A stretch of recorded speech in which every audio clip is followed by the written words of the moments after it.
Muy buenos días, muy buenas tardes y muy buenas noches. Sed bienvenidos a otro programa de Puro Vicio, Cine y Literatura. Hoy para hablar de este libro de Crónica Crítica nos acompaña su autor, Josep Casals. Josep, bienvenido. Hola, buenas tardes.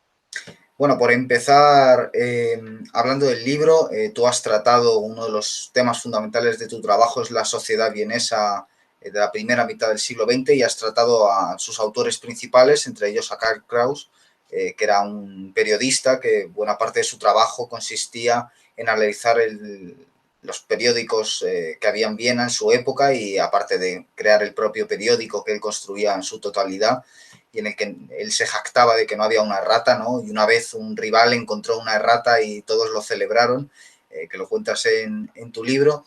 Digamos que este libro, Crónica Crítica, que es el fruto de una serie de anotaciones que tú has ido haciendo a lo largo de los años y que finalmente has estructurado en torno a varios temas, ¿no? El periodismo, la universidad, la burocracia, la política y la nación, y que se inicia precisamente hablando del periodismo. Podríamos decir que al menos esa parte en la que hablas de periodismo está en la estirpe, digamos, de Karl Kraus, y en ese sentido, ¿por qué? Sí, claro. Yo tenía la necesidad de poner en solfa toda una serie de cuestiones que había conocido y que me resultaban insoportables.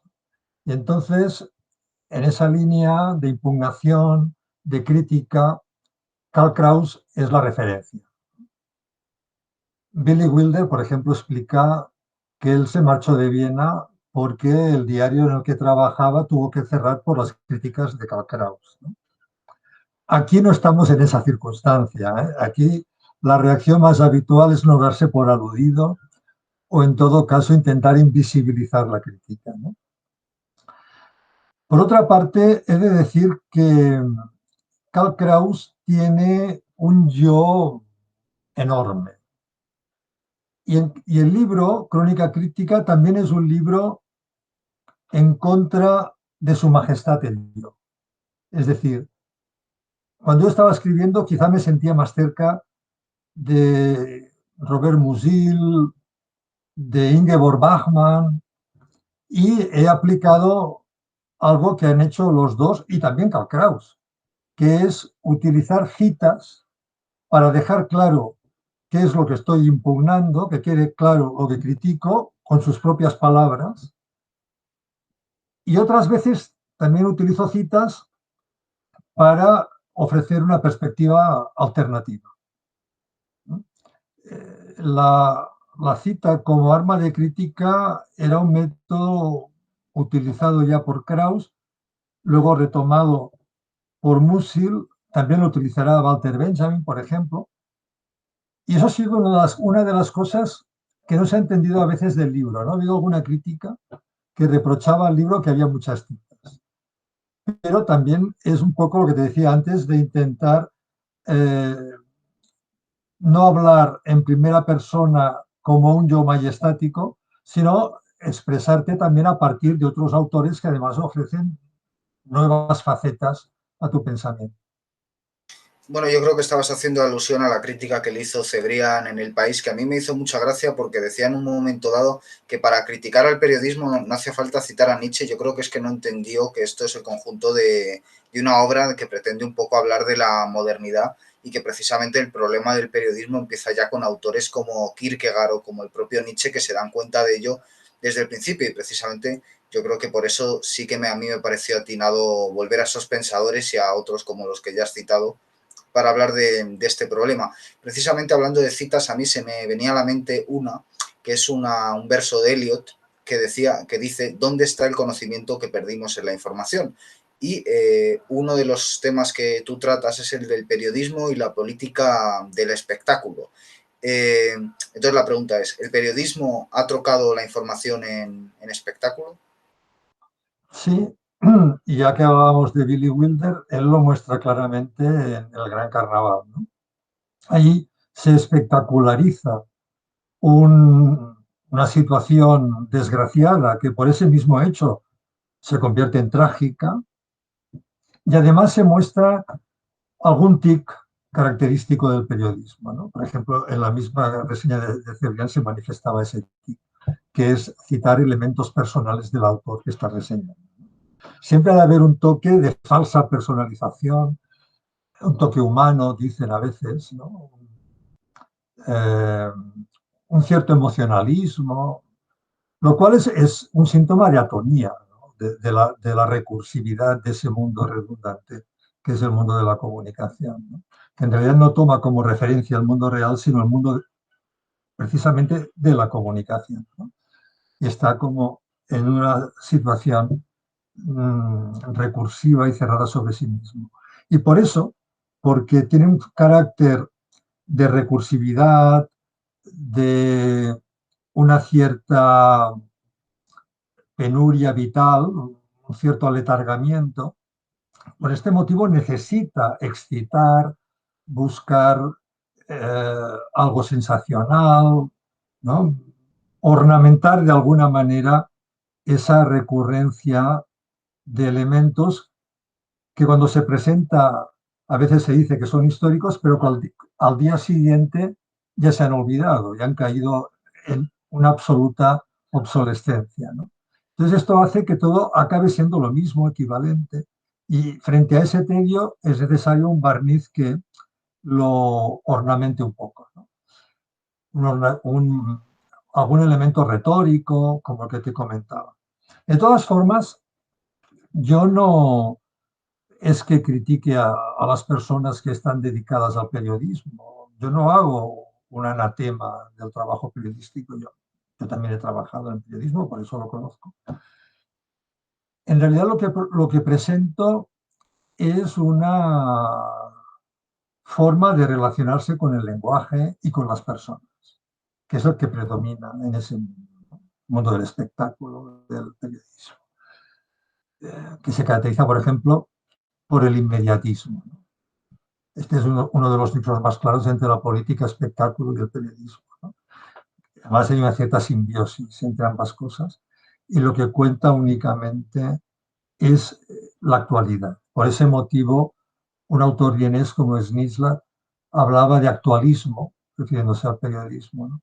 Y un autor francés como Paul Valéry decía que quería que existieran políticos que no leyeran los periódicos, ¿no? Es decir, que no estuvieran únicamente actuando en función del periódico del día siguiente. Hay otro término que a mí me interesa, que es, bueno, precisamente yo creo que ahora estabas refiriéndote a cómo al final los periódicos van más a lo emotivo que a la razón, ¿no? Es decir, acaba primando lo emotivo a la razón y eso yo creo que también acaba teniendo resultados, por ejemplo, cuando la gente va a votar, ¿no? Que la gente acaba yendo a votar más por lo que le ha provocado una emoción, sea favorable o desfavorable, que por una serie de argumentos racionales, ¿no?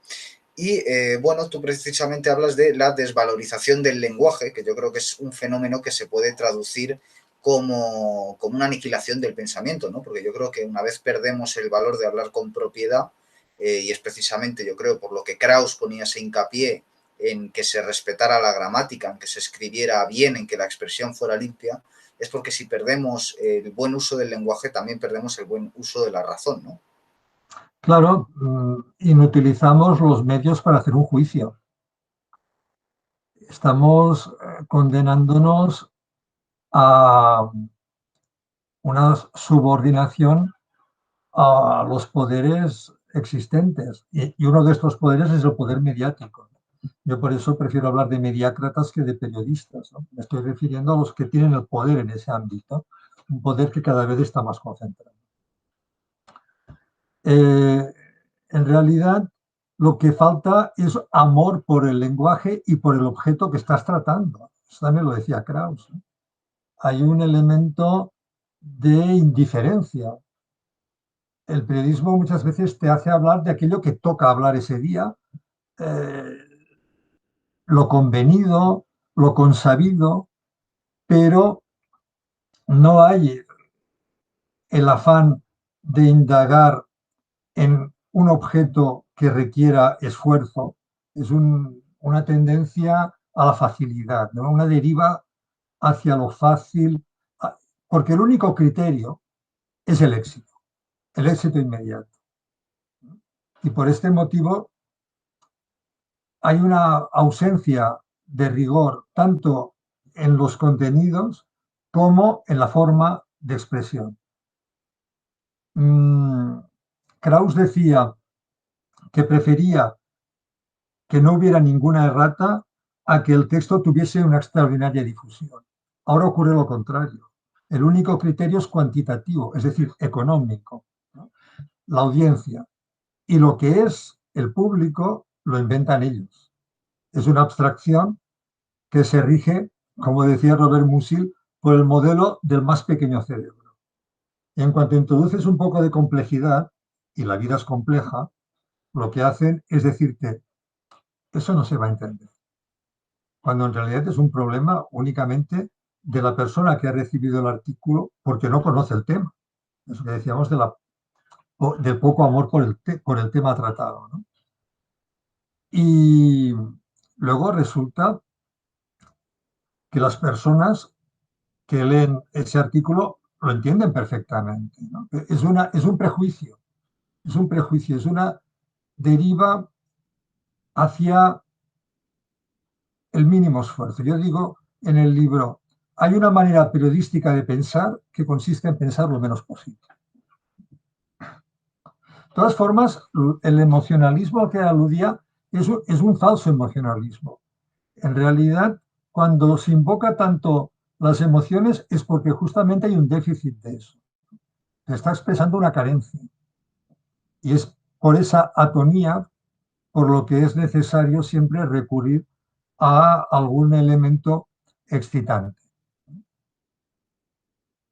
Además, los periódicos cobran por pinchazo. Ahora lo que les interesa es que tú pinches en la noticia y que entres, luego ya les da igual a veces el contenido de la noticia, ¿no? Por eso se crean esos titulares que llamen la atención, ¿no? Casi siempre relacionados más, además, con los temas más bajos, podríamos decir, intelectualmente, que suelen ser también los que llaman a más grandes capas de la población. Y de nuevo también por eso el emotivismo, ¿no? Porque está demostrado que yendo a las emociones provocas mayores reacciones en la gente que yendo al intelecto, ¿no? Que te reduces a un público menor. Me llama la atención lo que comenta de la película del Gran Carnaval, ya no solo porque el propio Billy Wilder fuera periodista, sino porque la película al final, que está protagonizada por Kirk Douglas, para quien no la haya visto, pues trata de un periodista, si no recuerdo mal, en horas bajas, que yendo por una carretera secundaria para en un hotel, yo la vi hace tiempo, entonces quizás me equivoque en el argumento, para un hotel de mala calidad y bueno,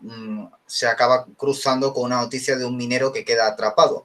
Y entonces el periodista empieza a inflar la noticia, ¿no? Y a anteponer el darle bombo, digamos, a la noticia que a la preocupación por esa vida de esa persona que está dentro de la mina, ¿no? Digamos que no hace todo lo posible por sacar al minero, sino que hace todo lo posible porque todo el país se preocupe por el estado del minero, ¿no? Uh -huh. Podríamos decir. ¿Qué paralelismo tiene esto con lo que hacen muchos periodistas o buena parte del periodismo, por no poner nombres concretos Bueno, hoy en día?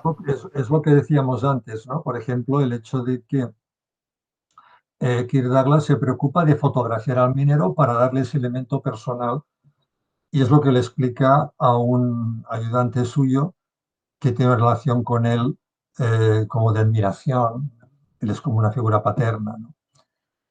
Y le explica que es necesario poner nombres, poner rostro a la desgracia, ¿no? Y que lo que vende es la desgracia. Y otra película de Billy Wilder que muestra también que él sabe de lo que está hablando es Primera Plana, en donde también se muestra cuáles son los criterios por los que se prioriza una noticia u otra, ¿no? Entonces, en ambos casos es el criterio del espectáculo, de priorizar el impacto. El periodismo siempre intenta combinar lo tópico, lo consabido y lo impactante. Por una parte la seguridad, por otra parte la rentabilidad, ¿no? Esos son los criterios. Claro, el problema es que frente a eso yo propongo un tipo de conocimiento que busca profundizar en el tema del que está tratando, ¿no? Y ese es el problema, que el periodismo muchas veces se queda únicamente en la capa de superficie. Bueno, pues voy a presentar al profesor Casals, que ya digo que es autor de este libro, es doctor en Historia del Arte y profesor de Estética y de Historia del Arte en la Universidad Autónoma de Barcelona. En mi No, opinión es uno, en la UB, la en Universidad la de UB, Barcelona. perdón, y es uno de los filósofos, en mi opinión, sí, más importantes de España.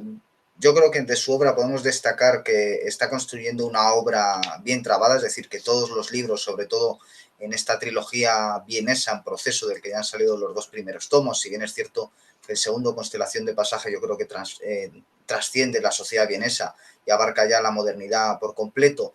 Eh, Están creando un discurso, ¿no? Que yo creo que es la mejor forma de hacer una obra que sobreviva al tiempo, ¿no? Crear una obra que tenga una coherencia interna. También por la variedad de formas de conocimiento, y ahora le preguntaré sobre esto, porque además lo acaba de mencionar, que estudia precisamente en su obra, ¿no? Porque se toca el arte, la filosofía en distintas variantes, incluido el cine, como ya hemos visto.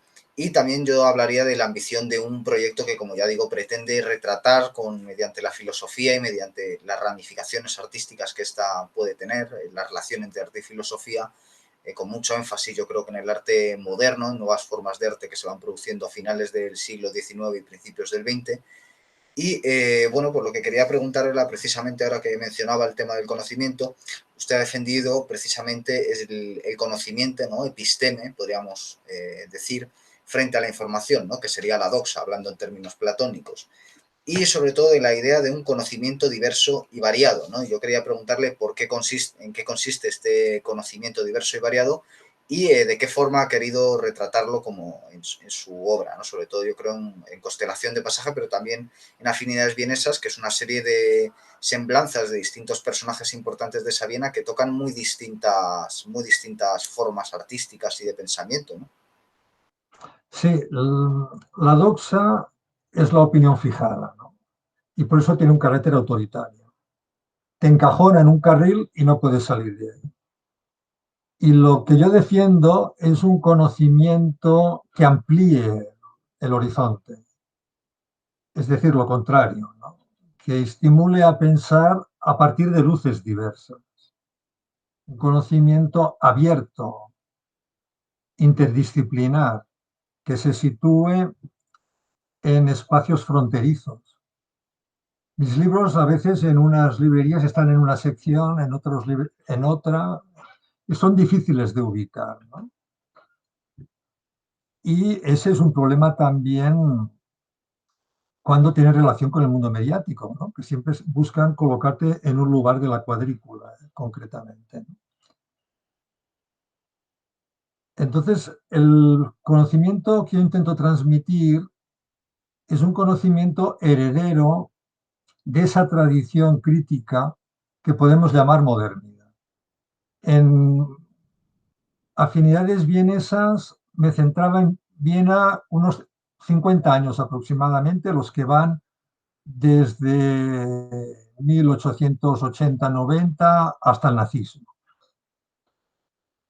En Constelación de Pasaje amplió el foco y el libro también ha salido más largo, más de 1000 páginas, y se centra primero en París, en dos momentos distintos, el último tercio del siglo XIX, a partir de la Comuna de París, la época de Mallarmé, de Nietzsche, de Dostoyevsky, etc.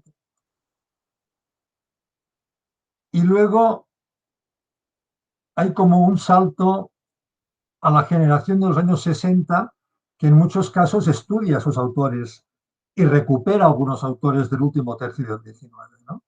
La generación de Barthes, de Foucault, de Deleuze, Guattari, etc. Duras. Pero no me limito únicamente a París, sino también voy al Berlín expresionista a partir de 1910, también hasta el nazismo, el Múnich de la época modernista,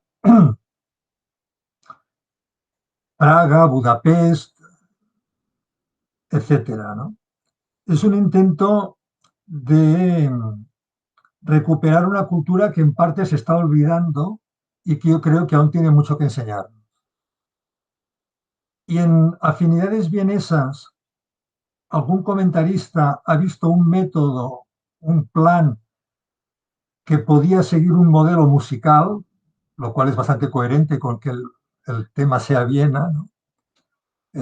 Con el movimiento del 2x3, por ejemplo, ¿no? Porque cada capítulo, como tú decías, son dos personajes, ¿no? La primera parte es un pensador y un escritor en cada capítulo.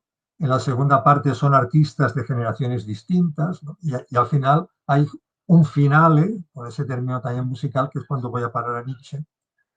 Y eso me sirve para revisitar algunos de esos autores en relación con Nietzsche, ¿no? Porque en Viena hubo una lectura de Nietzsche muy lúcida, que no era la habitual en el fin de siglo, la del superhombre, etcétera, sino que atendía al lenguaje, a la apariencia, a la forma, ¿no?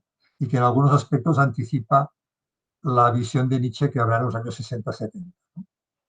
Entonces, en, en Afinidades Vienesas, quizá tomaba como modelo la música y había un plan que yo iba siguiendo de forma bastante férrea. En cambio, en Constelación de Pasaje, dejo que sea el libro un poco el que me lleve, ¿no? A partir de ciertos motivos que condensan la crisis o que tienen un cierto carácter de síntoma. Figuras como el autómata, el eremita, la prostituta, eh, eh, motivos como el agua, el fuego, el incesto, etcétera, ¿no? Y hago unos saltos en el tiempo que yo diría que tienen que ver con el cine. Y el cine está también en el libro, ¿no? O sea que aquí sería más un modelo cinematográfico que un modelo musical. Sí, bueno, además es que los tres libros tienen estructuras muy distintas, los tres refiriéndome el tercero a crónica crítica, ¿no? Porque mientras yo hablaría incluso de contrapunto, ¿no? Para afinidades vienesas, en el sentido de contraponer dos formas distintas de entender un mismo tema, ¿no? Porque casi siempre son dos pensadores en torno a lo mejor la preocupación, por ejemplo, por el lenguaje, por el sujeto, por el arte, ¿no? Va cambiando. Y, y bueno, sobre el cine, sí que cita, por ejemplo, la película La regla del juego, que es una película extraordinaria de Renoir, que es verdad que además es un director que tiene distintas etapas, es decir, La regla del juego no se parece nada, por ejemplo, a El Río, ¿no? Que era esa película que hizo décadas después, sí que era casi cine experimental, ¿no? O documental. Sin embargo, es una película, la regla del juego, que yo creo que tiene mucho que ver también con esa sociedad de una vieja aristocracia que se acaba, de una nueva burguesía, no sé si quizás sea el término que llega, ¿no? Una especie de cambio que se produce de renovación de una muy vieja estirpe en el mundo de ayer, ¿no? Podríamos decir, que llamaba Stefan Zweig, que de alguna forma desaparece y lo que viene después, ¿no? Que eso tampoco queda muy claro en la película, tiene más bien un tono elegíaco, ¿no? Pero ¿cómo la relacionaría con la época que retrata Sí, en los libros? es una película que puede iluminar un poco ciertas facetas del libro. Yo hablo de ella en el libro y de otras películas de Renoir y de otros cineastas también, como Fritz Lang, Fassbinder, etcétera, que me parecen significativos de lo que está ocurriendo, ¿no? Que es un fin de civilización, es una remoción muy profunda. Yo digo que es una pérdida de inocencia. Entonces, en la regla del juego se nos muestra, como dice el propio Renoir, una sociedad condenada y se anuncia ya la guerra mundial. Y es una sociedad fascistizada en parte, y sin embargo, hay esa ambivalencia típica de Renoir que intenta no ser maniqueo, sino presentar personajes que también tienen una cierta simpatía, una cierta tolerancia en los aspectos relacionados con el amor, por ejemplo, ¿no? Y este es un tema también que recorre el libro, ¿no? El libro intenta ofrecer una propuesta también de tipo ético, por eso dedico un capítulo también a Nietzsche y otro a Dostoyevsky, ¿no? Porque estamos buscando una forma de ética que no sea dogmática, que no sea doctrinaria, pero que tampoco sea aquello que dice Dostoyevsky de que si Dios no existe todo está permitido, ¿no? Es decir, estamos en la época de la muerte de Dios, pero hay una preocupación ética en los autores que estoy tratando, ¿no? Y un elemento que también es un valor en este sentido es la ligereza. Y esto ha sido algo que a veces tampoco se ha entendido en Constelación de Pasaje, porque a veces se ha dicho, saltas de un autor a otro que son muy distintos, pero siempre hay algo en común. Y, por ejemplo, puede haber en común que en ambos casos, por ejemplo, en música desde Offenbach hasta Alban Berg, son hombres que ríen, por ejemplo, ¿no? Y lo mismo ocurre con Renoir y con Max Ophüls, ¿no? Entonces la ligereza es un valor que esa película tiene una presencia fundamental. Y el contrapunto de eso es la mecanicidad de los autómatas que también aparecen en esa película, ¿no? Hay una cierta cercanía entre el hombre que actúa de forma mecánica, siguiendo unas reglas no escritas pero infrangibles, y el autómata. Y en la Sobre la película liger salen muchos autómatas. Sí, sobre la ligereza podríamos hablar quizás de un valor dionisíaco, quizás frente a lo Claro, apolíneo, claro.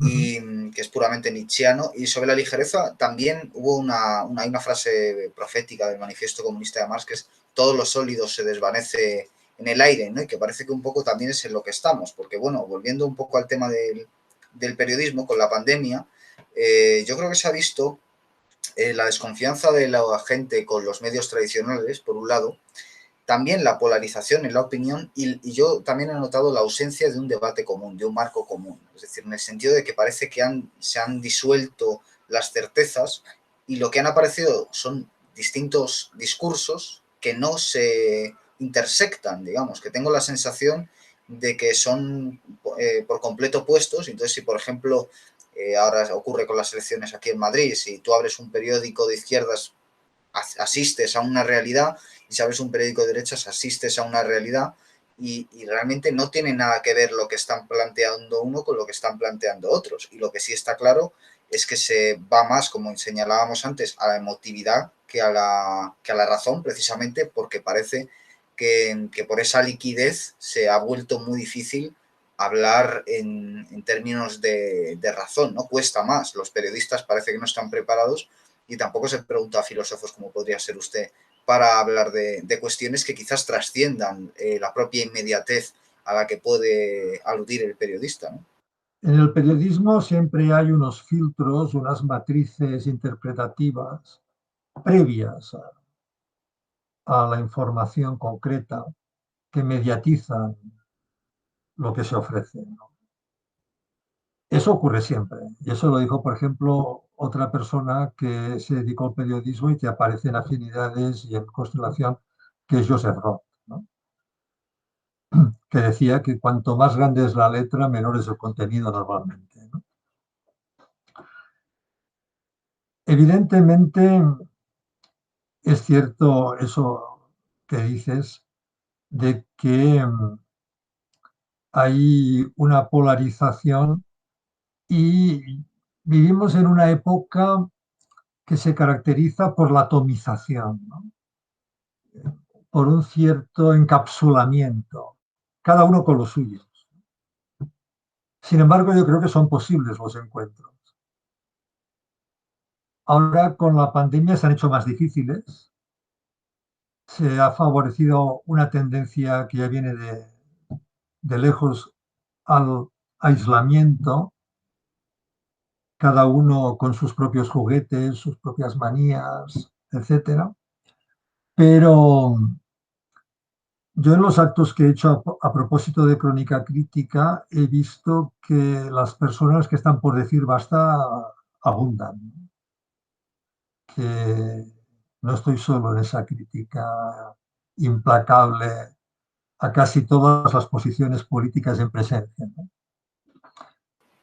Sí, la parte que es una crónica del procés, ¿no? Podríamos decir, no es nada complaciente con ninguno de los partidos políticos ni con ninguna de las posturas. Yo creo que ahí asume una posición que, si no es la de la objetividad, se le parece bastante, ¿no?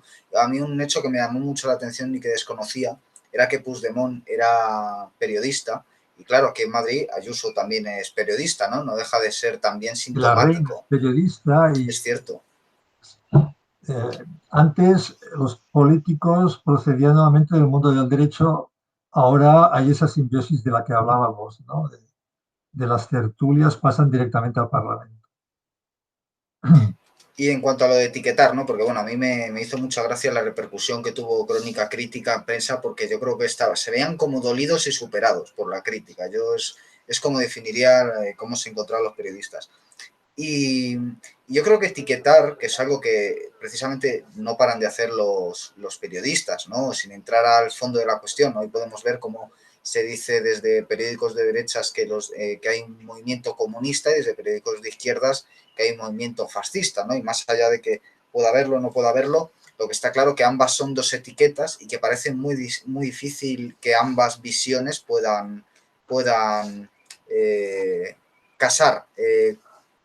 Entonces ahí lo que faltaría sería un pensamiento complejo, ¿no? Precisamente hablando de la estructura de constelación de pasaje, es cierto que, a diferencia de que Afinidades Vienesas es un libro muy bien ordenado, Constelación de pasaje se puede entender que no, pero yo creo que es porque el tema que trata es que es puramente fragmentario, y además es que el propio arte de esa época, yo diría que es un arte fragmentario, ¿no? No hay más que pensar en pintores como Juan Gris o como Picasso, que pintan formas, ¿no? Y que no acaban, que superponen planos, ¿no? Y que eso al final lo que hace, más que añadir claridad, es añadir confusión a lo que se ve en un primer momento, y que quizás, si se aproxima a uno más, eso que en principio puede parecer fragmentario alcanza cierta coherencia, porque yo creo que al final, más allá de que son artistas muy diversos, sí que acaban teniendo una cierta coherencia que podríamos quizás resumir en ese sujeto, lenguaje y arte, ¿no? Que quizás sea el hilo de la sociedad vienesa, y quizás, no lo sé, lo pregunto, también de la modernidad en su conjunto. Esas son las tres palabras del subtítulo de Afinidades Vienesas: sujeto, lenguaje, arte. Claro, la caída del sujeto metafísico tradicional como un centro, una síntesis, una unidad, es fundamental. También el lenguaje, el hecho de que el lenguaje pase a primer plano y sepamos ahora que todo es lenguaje. Y justamente cuando sabemos que todo es lenguaje, el lenguaje estalla como reflejo del mundo, ¿no? Y cobra presencia por sí mismo, no porque haga referencia a unas leyes del mundo que sean eternas, ni mucho menos, ¿no? Eso, hay un bello poema de Jean Ferré que lo dice, ¿no? No diem els mots, diem el món. No, al revés, no diem el món, diem els mots. No decimos el mundo, decimos las palabras, ¿no? Y esa idea que ya viene de Mallarmé y de Nietzsche es una idea importante en el libro. Y la tercera palabra, arte, claro, un arte complejo en el que siempre hay un elemento de no saber, de semiopacidad, y que es un arte que, como dice Deleuze, puede considerarse ateo, ¿no? En la medida en que ya no nos remite a verdades eternas, ¿no? Por otra parte, es un arte comprometido con la idea de transformación, de creación de un nuevo lenguaje, un arte autoconsciente. Entonces, yo lo que quería mostrar era toda esa pérdida de inocencia frente a ciertos mitos, frente a ciertas certezas, ¿no? En el periodo que trato caen certezas que habían funcionado desde Grecia, ¿no? O la idea de sustancia, por ejemplo, ¿no? Pero claro, a las tres palabras del subtítulo de afinidades habría que añadir las tres palabras del subtítulo de constelación de pasaje, ¿no? Que eran imagen, experiencia, locura, ¿no? Claro, y la imagen es parte de nuestros lenguajes. Y el hecho de que en el pensamiento moderno tenga tanta presencia la imagen, eso transforma el propio pensamiento. Es un pensamiento más cercano a lo contingente, es un pensamiento que ya nos remite a esencias. Es un pensamiento inmanente, no trascendente. Y la locura forma parte de este pensamiento, ¿no? La identidad tiene que ver con la alteridad. Y cuando no tiene que ver con la alteridad, puede ocurrir que la identidad sea un foco de alienación. Y la locura ya no es marginal a lo humano como en la tradición cartesiana, sino que forma parte de ese ser humano que se está repensando, igual como se repiensan las relaciones entre los sexos. Y lo que está emergiendo es un nuevo tipo de proceso subjetivador, el sujeto como devenir, y un sujeto que es sapiens, pero también demens, como dice Edgar Morin. Es decir, no solo Homo sapiens demens. Hay un componente de locura, de no saber. Lo inconsciente está junto a lo consciente y no se puede separar. Hay ese elemento de opacidad, esa sombra en el pensamiento del siglo XX, ¿no? Entonces yo he intentado explicar ese pensamiento primero en Viena y luego en otras ciudades europeas.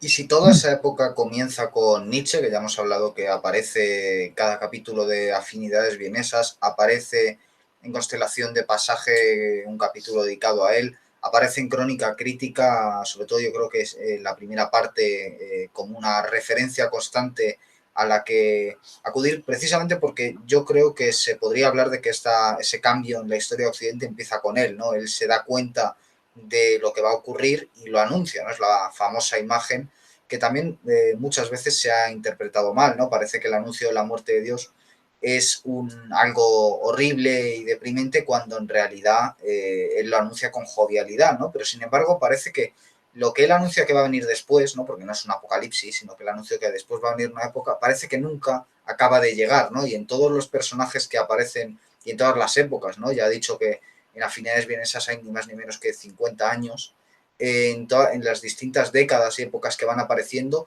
parece como si estuviera esperando que por fin empezase algo y sin embargo parece que solo hay extensión de esa decadencia, de ese periodo de ocaso antes de que haya el alumbramiento de algo nuevo, ¿no? De esa época dionisíaca anunciada por Nietzsche. Hay un mundo que muere y Nietzsche dice que se complace en hacerlo morir, en ver cómo cae, ¿no? Y un mundo que está naciendo pero que no acaba de nacer del todo, ¿no? Y, por ejemplo, Robert Musil lo relaciona con el tema de la prensa en la que él también había trabajado, ¿no? Dice, quizá el periodismo sofoque eso que estamos haciendo antes de que llegue a cuajar. Hay una inflexión a partir de los años 30, segunda mitad de los años 30, ¿no? Hay una pérdida de fuerza del impulso transformador. Yo me reivindico de ese impulso transformador, tanto en el terreno político como en el terreno cultural. Nietzsche, junto con Marx, junto con Freud, junto con Wittgenstein, son autores que nos ayudan a ver mejor las cosas para poder escapar a la servidumbre. Por ejemplo, en el tema de la imagen y el lenguaje, ¿por qué es importante Nietzsche? Pues porque ella decía que el instinto fundamental del ser humano es el instinto de crear ficciones, metáforas. El hombre es un ser de lenguaje. ¿Por qué es importante Nietzsche para el tema del sujeto, lo que decíamos antes del yo? Porque él nos está diciendo que el yo es una ficción, que tenemos la posibilidad de jugar roles muy distintos, tener muchas máscaras, y no todas las máscaras valen lo mismo. Hemos de saber cuál es la que conviene, ¿no? Y eso exige ser crítico. Por supuesto, Nietzsche es una referencia fundamental y además él se presenta como tal. pero no es la única.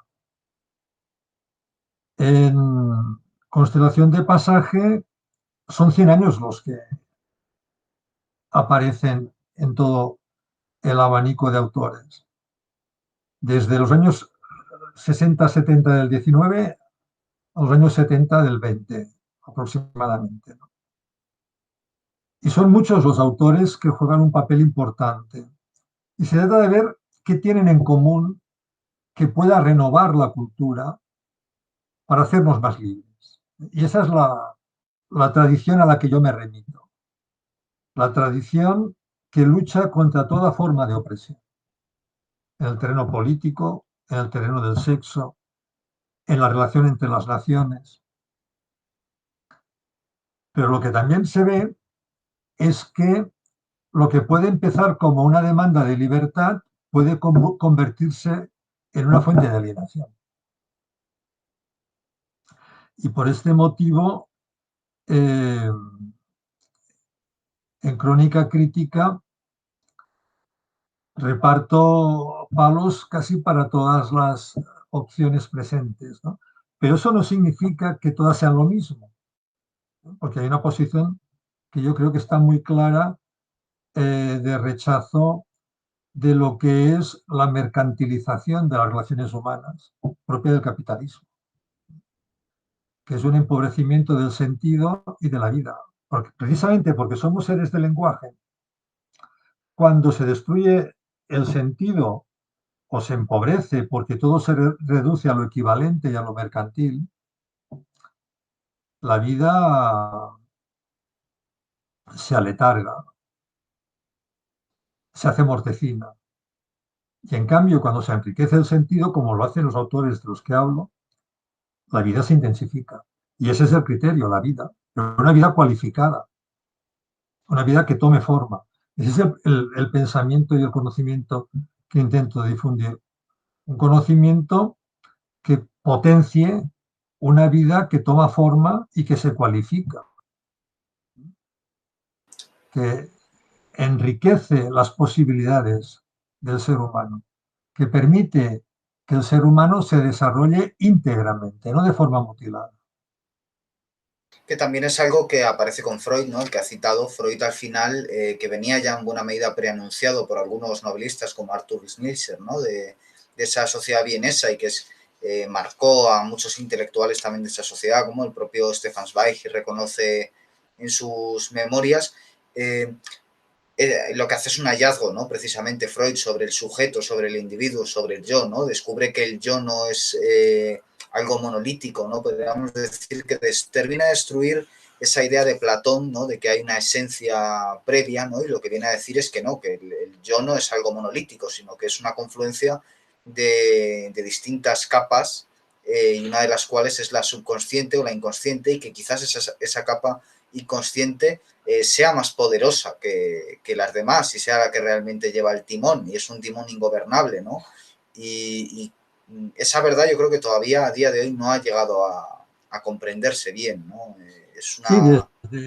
desde Freud hasta los más recientes estudios acerca del cerebro, se nos está diciendo que no podemos desdeñar el componente inconsciente de nuestra vida y de nuestro comportamiento.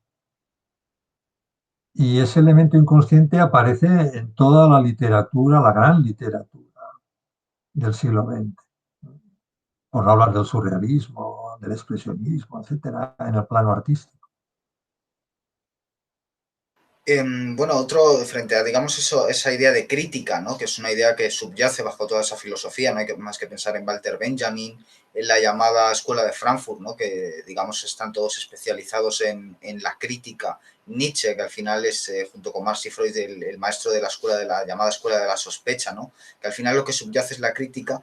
Y sin embargo tengo la sensación de que ya no solo quienes hoy venden más libros, que muchas veces ni son literatura ni son filosofía, pero tengo la sensación de que hay una especie de falsos intelectuales que son casi más peligrosos que aquellos que mercantilizan precisamente el arte y el pensamiento, que podríamos llamar quizás intelectuales integrados, que parece que hacen crítica, pero que en realidad no hacen tal cosa, ¿no? Y digo integrados porque parece que hacen crítica, pero sin embargo no hay más que ver cómo les tratan, digamos, los mecanismos de poder, ¿no? Les tienen como los niños malcriados para darse cuenta de que en el fondo están perfectamente integrados y son como los críticos oficiales del sistema.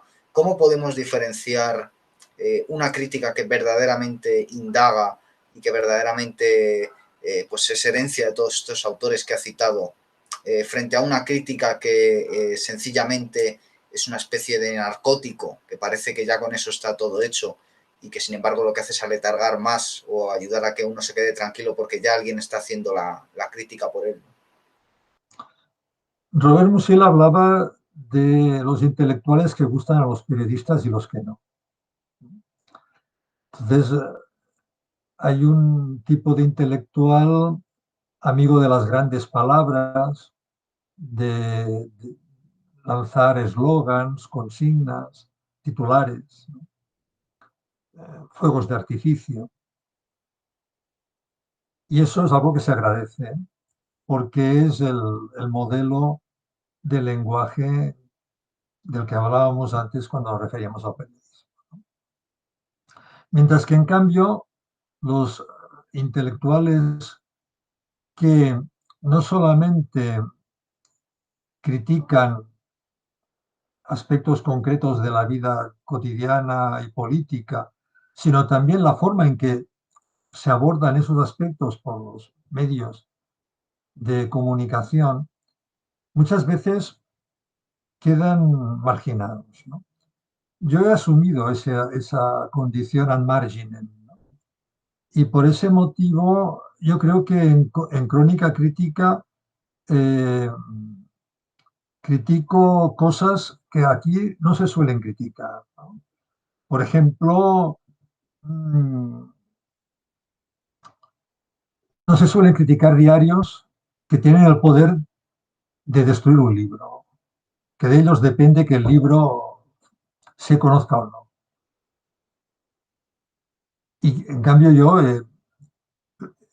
no he dudado en presentar ejemplos concretos de censura, de manipulación de la opinión en esos diarios. Pero precios que en esos diarios normalmente se invisibiliza ese tipo de autor crítico, ¿no? O bien se le banaliza, que es lo que comentábamos respecto al artículo de Cebrián, ¿no? Que desplazaba la atención hacia ciertos temas y dejaba en silencio otros. Y además llevaba el agua a su molino también en los que trataba, ¿no? Y cuando yo intenté poner los puntos sobre las IES y deshacer algunos errores que había en esa reseña, eso no se publicó, por ejemplo. Entonces, eh, es evidente que hay un coste si se asume esa tarea de, de no ceder, ¿no? Esa disposición crítica. Porque, como se dice en una película de Rivet, cuando empiezas a hacer concesiones ya no paras. Entonces, pero, evidentemente, has de asumir ese coste. Entonces, cuando llegas ya a un cierto punto del partido, ya queda un poco lo mismo, ¿no? Pero yo entiendo que para la gente joven es complicado. Es muy complicado porque estamos en un país en el que hay importantes déficits culturales, hay pocas revistas culturales, hay pocos medios críticos y puede ser difícil mantener una actitud de implacabilidad como la de Krauss, por ejemplo, en estos momentos en los que, sin embargo, hay más posibilidades para crear formas de expresión, ¿no? Pero el problema es que llegue a su destinatario. El encuentro es posible, pero es difícil.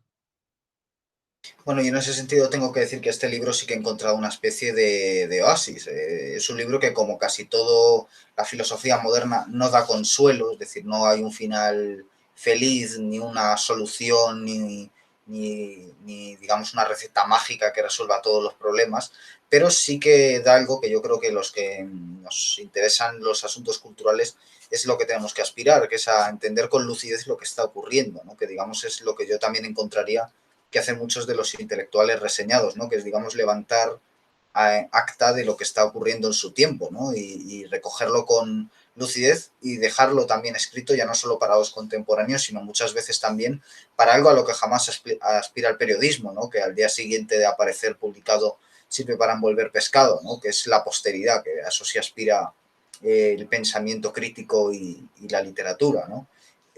No sé si querría añadir algo más. Bueno, simplemente comentar que estoy ya en el tercer libro de la trilogía, que no es conciencia, no es crónica crítica, como se ha dicho. Crónica crítica es otra cosa, es algo que tenía necesidad de hacer, precisamente para mostrar lo que me resultaba intolerable y ya no podía más con ello, ¿no? Y además iba apareciendo como un déjà vu insoportable. Y el tercer libro que sigue, Afinidades vienesas y a constelación de pasaje, se va a titular Europa después de la lluvia. Y va a tratar también de esa fuerza transformadora que atraviesa el siglo XX, esa crisis de civilización, en un periodo que había aparecido poco en los libros anteriores, que es después de la Segunda Guerra Mundial. Y ahí retomaré el mundo vienés de Mitteleuropa, cuando ya prácticamente Mitteleuropa está en proceso de destrucción como, como unidad cultural, porque era una cultura básicamente judía y después del Holocausto y la diáspora, eh, esa cultura deja de ser lo que era, ¿no? Pero siguen habiendo autores como por ejemplo Ingeborg Bachmann, Canetti, Celan, Berhard, que conviene conocer, ¿no? Y profundizar en ellos. Retomaré el mundo de París, también de ese periodo tan rico de los años 50, el existencialismo, Simone Weil, etcétera. Simone Weil es importante ya en crónica crítica, porque hablando antes del conocimiento, una cosa que no he dicho es que se trata de un conocimiento que da mucha importancia a la atención al otro. Esta es otra de las cosas que estamos perdiendo, ¿no? La capacidad de atender a lo diferente. Y Simone Weil lo remarca. Y además, ahora lo estaba presentando por separado, pero son mundos en conexión, ¿no? Porque Ingeborg Bachmann, por ejemplo, habla de Simone Weil. Ingeborg Bachmann se relaciona con Celan, que está en París, etcétera, ¿no? Celan se relaciona con René Char. Entonces quiero mostrar este mundo en este periodo que en cierto aspecto es un mundo más congelado, estamos en la época de la Guerra Fría, ¿no? Pero sigue teniendo elementos de renovación importantes y hay gente que todavía no ha tirado la toalla, ¿no? Y que sigue luchando. Por otra parte, en ese libro aparecerán aspectos y zonas culturales que hasta ahora no habían aparecido. Por ejemplo, Italia, el mundo anglosajón. Y espero que con este libro pueda ofrecer una perspectiva global de la modernidad crítica, después de los dos anteriores. Son autores muy interesantes, ¿no? Porque, por ejemplo, Celan sí que puede formar parte de esa consternación, ¿no? De volver y descubrir que su familia había sido exterminada, ¿no? Y le pasó un poco lo mismo que a Berhard, ¿no? Que era que ambos descubrieron que estaban abocados a escribir en el idioma, el alemán, en ambos casos, el idioma de los verdugos, ¿no? Y sin embargo, se ven abocados a afrontar esa tarea de depurar el lenguaje del uso perverso que habían hecho las víctimas, ¿no? Luego supongo que volverá a aparecer el tema del lenguaje. Aparece el tema del lenguaje, aparece el cine otra vez, ¿no? El, el tema de las relaciones entre hombre y mujer, el tema del sujeto, de las formas de subjetivación. Y se intenta ofrecer una perspectiva que no sea dogmática. Es decir, no hay una doctrina, hay un cuestionamiento, es una cultura que se cuestiona a sí misma. Y por tanto, aunque hablemos, por ejemplo, de Sartre, veremos en Sartre lo que es menos susceptible de quedar encerrado en una fórmula. Es decir, intentaremos ir más allá de lo que ha quedado como una etiqueta acerca de Sartre y el existencialismo, porque no tiene sentido volver a insistir en cosas que ya se han fosilizado y han quedado convertidas en un tópico, ¿no?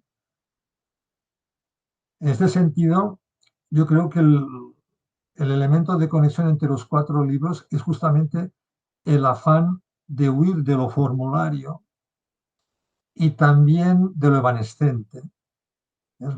Son los dos polos que decíamos antes, ¿no? Uno que es duro y otro que es fluido, laxo, como un chicle, ¿no? Yo defiendo una fluidez, como comentábamos hablando de la ligereza, que no implique falta de rigor. No hace falta que todos seamos filósofos, pero sí que hay un poco más de rigor, un poco más de amor por aquello de lo que hablamos, de manera que le hagamos justicia, que no lo banalicemos. Claro, eso implica a veces hacer libros un poco extensos, pero seguro que Europa después de la lluvia será más corto que Constelación de Pasa.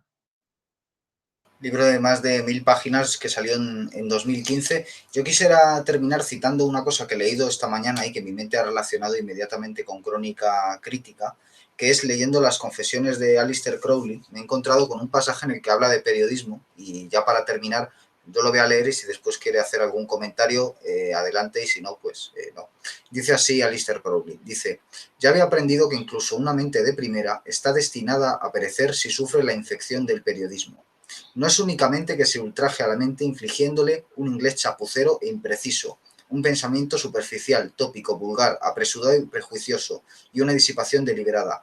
Aparte de estas contaminaciones positivas está el efecto negativo. Leer un periódico es refrenarse de leer algo que merezca la pena. La vaguería natural de la mente tienta a renunciar a autores que exigen un esfuerzo continuo de la inteligencia. La primera disciplina de la educación debe ser, por tanto, negarse resueltamente a alimentar la mente con cháchara enlatada. La gente me dice que debe leer el periódico para saber qué está pasando. En primer lugar, difícilmente podría encontrar peor guía. La mayoría de lo que se imprime resulta ser falso más tarde o más temprano. Incluso cuando no hay engaño deliberado, el relato debe, a partir de la naturaleza del caso, presentarse sin la reflexión adecuada y debe parecer poseer una importancia que el tiempo muestra que es absurdamente exagerada, o viceversa. Ningún suceso puede ser juzgado con justicia sin antecedentes y perspectiva. Yo creo que se aplica bien a Crónica Crítica porque precisamente todo el trayecto anterior de los otros libros a mí me sirvió para darme cuenta de esos antecedentes y esa perspectiva sobre los cuales luego se cimenta todo lo que viene comentado, que muchas veces son temas de actualidad en Crónica Crítica. No sé si le ha parecido pertinente la Sí, cita. y es muy pertinente el adjetivo enlatado, que también lo utiliza Musil, ¿no? Se nos dan verdades ya prefabricadas y enlatadas. Y justamente lo que hace es lo contrario. Es decir, buscar algo que sea una verdad, no la verdad. ¿Eh? En relación con las imágenes, por ejemplo, hay dos tipos de imágenes. Tanto el periodismo como la imagen y el cine nos remiten a una sociedad de masas. Pero hay una imagen y un lenguaje en el que se hace presente su propio límite y otro y otro tipo de imagen que intenta presentarse como toda la verdad, como algo global, transparente, que te dice cómo son las cosas. Y precisamente por esa pretensión es falso, es mentira. Mientras que, en cambio, cuando hay una dialéctica de ausencia y presencia, hay una presencia del límite, hay un fuera de campo, y eso se incorpora a la propia imagen o al propio lenguaje. Entonces podemos encontrar una verdad, pero no es la verdad, es una verdad compleja y por tanto limitada. Y esto está bien expresado en este texto en la medida en que no es un pensamiento que se te dé ya premasticado, sino que lo has de confeccionar tú mismo a partir de tus propias búsquedas, ¿no? Haciendo tu propio camino. Eso también lo decía Nietzsche. Yo no digo a dónde hay que ir, sino que puedo ayudar a que cada cual encuentre su camino. Y Wittgenstein decía también que lo que hacía era poner semáforos en los caminos que no conducían a ninguna parte. Cuando un camino está demasiado embarrado, el filósofo dice, cuidado, por aquí no. Entonces, se trata de ayudar a que la gente tenga pensamientos propios, que piense por su cuenta, no a decirle lo que tiene que pensar, que es muchas veces lo que hacen los mediácratas, que acotan y delinean lo que es posible pensar. Y fuera de eso ya no se hace que se piense otra cosa. Pero yo creo que ya hemos dicho bastantes cosas. Está bien así. Por mi parte no tengo nada más que añadir. Bueno, pues con estas ideas bastante interesantes y que yo desde luego suscribo, nos vamos. Muchas gracias, Josep Casals, por participar en el programa. Es todo un honor. Queda recomendado, por supuesto, Crónica Crítica. Quedan recomendados Constelación de Pasaje y Afinidades Vienesas. Y cuando salga, pues ahí estaremos para leer el próximo libro. Como digo, muchas gracias. Y como digo, volveremos pronto en Puro Vicio, Cine y Literatura con más programas. Muchas gracias por su tiempo y su atención. Hasta